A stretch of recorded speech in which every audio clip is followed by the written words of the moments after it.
So here is the Cerberus stick-up kit.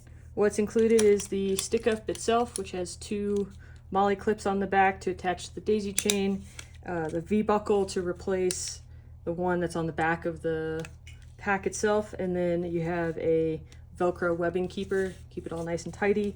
It comes either with a row of MOLLE here, which is all bar tacked, so you can mount stuff on it, no problem.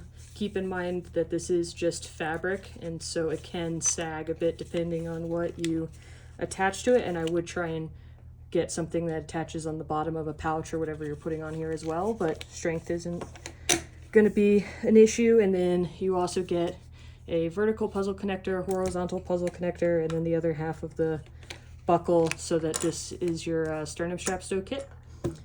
So here is the pack.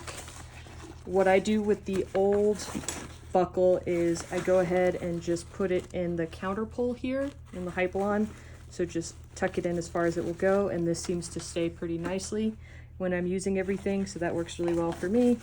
And then just a reminder, there's a video on how to use the vertical puzzle connector, but here's what that gives you so you can stow your sternum strap away. And then when you want to put the stick up on, you push the buttons on these clips and they open up.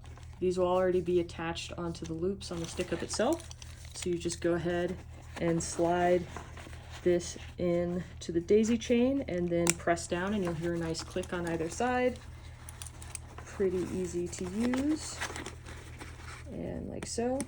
The width of the stick up is sized so that the buckles should be hidden, so you won't see them, and it'll just be a nice clean profile. And then from here, just go ahead and attach it to the buckle on the top flap. So this allows you to really utilize the space and the compression that the tail gives you, so it's pretty sweet. And then if you want to, I've designed this so that the excess webbing tucks in behind the attachment point here, so it runs through the back and it just looks nice and clean because it sits underneath.